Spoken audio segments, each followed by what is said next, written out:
Detik-detik pengerebekan gudang pengoplos LPG, modal 88.000 dijual 155.000 hingga untung ratusan juta.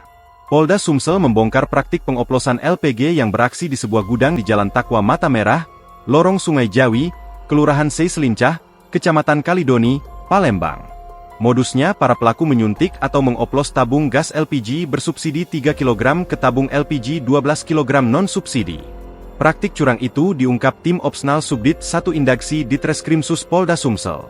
Penangkapan dilakukan pada Senin 19 Januari 2026, ketika anggota mendatangi tempat yang disinyalir menjadi tempat praktik penyuntikan tabung gas LPG. Kemudian didapati sebuah mobil bernopol BG1952 AAC, tengah mengangkut 54 tabung gas LPG hasil penyuntikan atau pengplosan. 4 orang diamankan dengan peran berbeda, yakni D selaku pemilik modal dan usaha, YA pemilik lahan sekaligus tukang oplos, EA tukang oplos, serta R sopir.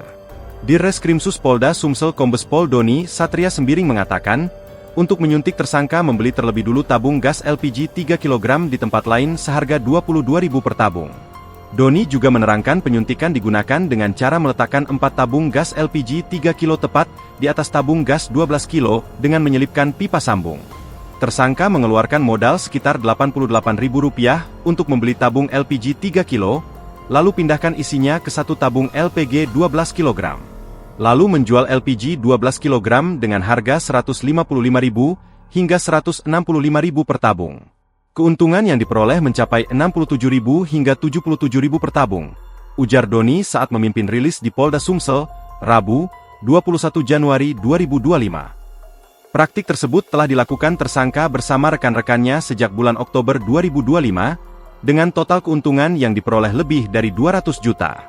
Dalam satu hari mereka bisa menjual tabung gas LPG 12 kg sebanyak 35 hingga 50 tabung. Dengan keuntungannya selama 5 bulan mencapai lebih dari 200 juta, katanya.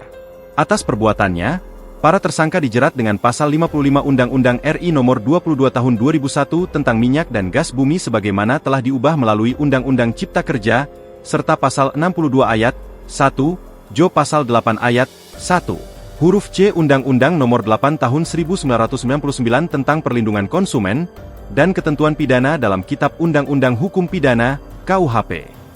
Ancaman hukuman yang dikenakan kepada para tersangka yakni pidana penjara paling lama 6 tahun, dan atau denda paling banyak 60 miliar.